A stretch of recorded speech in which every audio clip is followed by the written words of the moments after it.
Hello. આજે આપણે દુઃખી થવાના 10 રસ્તા વિશે જાણશું.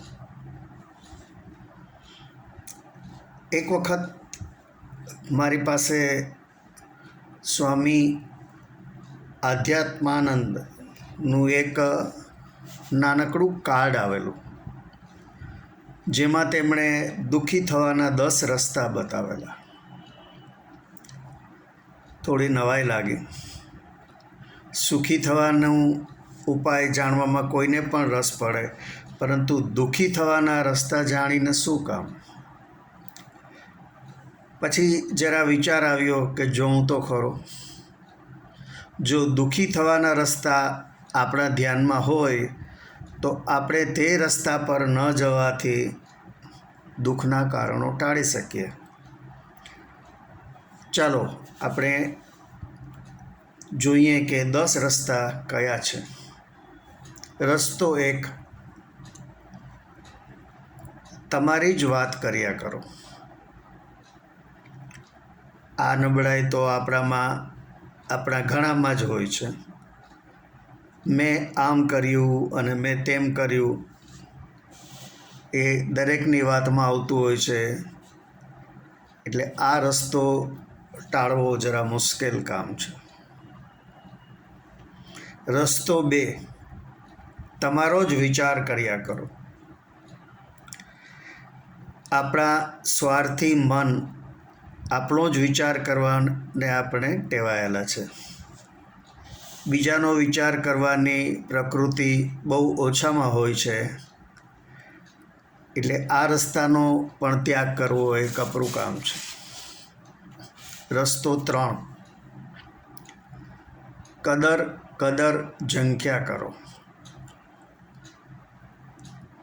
મેં તેના માટે આટલું કર્યું, પણ છે તેને જરાય મારી કદર. ગૃહિણીઓ કહેશે કે હું આટલી સરસ રસોઈ બનાવું છું, પણ કોઈને મારી કદર નથી. આમ કદરની ઝંખના દરેકને દુઃખી કરતી હોય છે. આ રસ્તાને પણ અવગણવો એ ઘણું મુશ્કેલ કામ છે. રસ્તો 4, કોઈ ઉપેક્ષા કરે તો બળ્યા કરો. ગમે તેટલું કરવા છતાં કોઈ આપણને જરાય મહત્ત્વ ના આપે તો આપણે બળ્યા કરીએ છીએ. કારણ કે આપણે કર્મણ્યેવાધિકારસ્તે મા ફલેષુ કદાચન ગીતાનો સંદેશો પચાવી શક્યા નથી. આ રસ્તાનો ત્યાગ પણ ઘણો મુશ્કેલ છે. રસ્તો 5, બને તેટલી વાર હું વાપરો. દરેક વ્યક્તિ પોતાને ખૂબ જ હોશિયાર અને બુદ્ધિશાળી સમજે છે.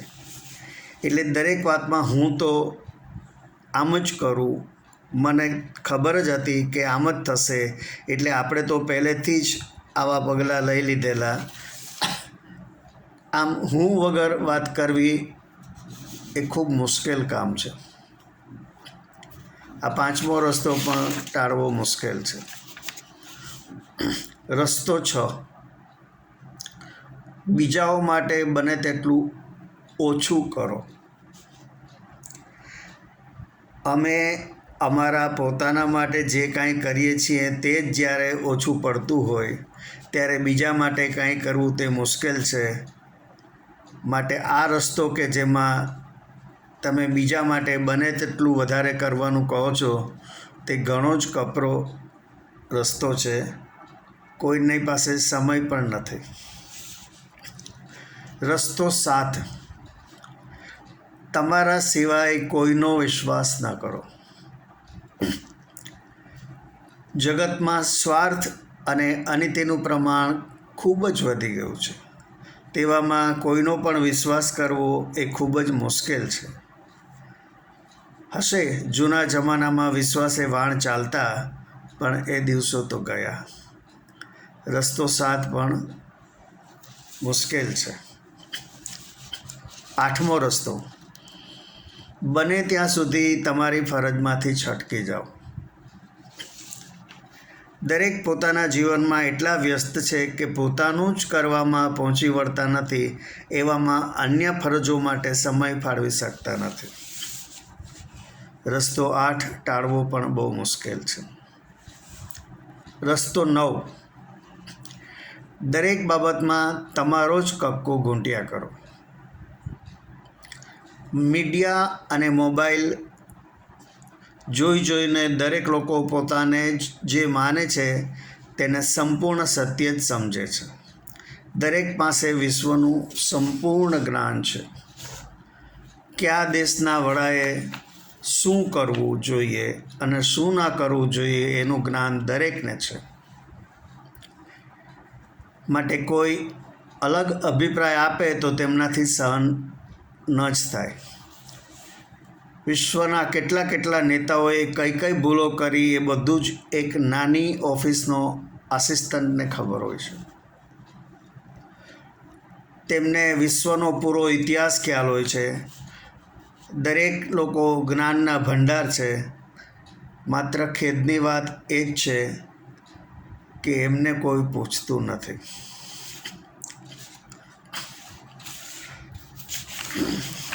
આજથી લગભગ 48 વર્ષ પહેલાં પોરબંદરમાં રાત્રે 9થી 12ના શોમાં થિયેટરમાં શોલે ફિલ્મ જોઈ ઘરે જતાં 2 ફિશરમેન વાત કરતા હતા. એક જે અમિતાભ બચ્ચનનો ફેન હતો તે કહે, પિક્ચર સારું બનાવ્યું છે પણ એન્ડ બગાડી નાખ્યો. જયને મારી નાખવો નહોતો જોઈતો. તેને બદલે શું કરવું જોઈએ એ તેણે આખું બોલી ગયો કે આ કરવું જોઈતું તે કરવું જોઈએ. બીજો કહે કે આવો એન્ડ કંઈ એમને એમ ના આપ્યો હોય. તે પહેલાં એ લોકોએ ઘણી મીટિંગ ભરી હશે અને પછી જ એન્ડમાં જઈને મારવાનું નક્કી કર્યું હશે. અમારે એન્જિનિયરિંગની હોસ્ટેલમાં અમે ટોળા ટપ્પા મારતા ત્યારે એવા કલાકારો હતા કે જે બધું જ જાણતા હોય. ઇંગ્લિશ પિક્ચરની વાત કાઢીએ તો એમણે લગભગ બધા જ પિક્ચર જોયા હોય. એ જમાનામાં કોઈ મોબાઈલ નહોતા, નેટફ્લિક્સ કે એ બધું તો કલ્પના બહાર હતું. એક જ માત્ર થિયેટરો જ હતા ગણ્યા ગાંઠ્યા, અને એમાં ઇંગ્લિશ પિક્ચર તો ભાગ્યે જ ક્યાંય આવતા. છતાં એમણે બધા જ ઇંગ્લિશ પિક્ચરનું જ્ઞાન હોય એ રીતે જ વાત કરે. એટલે મેં ખાલી કહ્યું કે ટેરેન્સ હિલ અને બર્ડ સ્પેન્સરનું picture the wrong side drivers તરત જ એ કહે ફૂલ કોમેડી હતું. મેં વળી આગળ ચલાવ્યું. રિચાર્ડ બર્ટન અને ગેગરી પેકનું આઇબ્યુપ્રોફેન મને કહે સોલિડ સસ્પેન્સ હતું. હકીકતમાં આવા કોઈ પિક્ચર જ ન હતા. આઇબ્યુપ્રોફેન તો પેન કિલર મેડિસિન છે. એટલે એના ઉપરથી ખ્યાલ આવે છે કે આ જગત જ્ઞાનીઓથી ભરેલું છે. રસ્તો 10, તમારી મહેરબાની માટે લોકો આભાર ન માને તો સમસમ્યા કરો. કોઈને એક નાની મદદ કરે તો લોકો આભારની અપેક્ષા કરે, અને જો કોઈ આભાર વ્યક્ત ન કરે તો તેમને ન ગુણો ગણે. સ્વામીજી, આપે બતાવેલા દુઃખી થવાના 10 રસ્તા તો અમારા હંમેશના ચાલવાના રસ્તા છે. તેને ટાળી અને અમારે ક્યાં ચાલવું? તેનાથી થતું દુઃખ તો અમારા જીવનનો ભાગ છે. આ રસ્તાઓ તો અમારા અહમને પોષે છે, અમારા અજ્ઞાનના ભંડારને જ્ઞાનના વેમમાં રૂપાંતર કરે છે. અમારા વિચારો જ શ્રેષ્ઠ છે એવો ભ્રમ અમારા મનમાં ભરે છે. ખાલી ચણો વાગે ગણોની કહેવતને યથાર્થ કરે છે.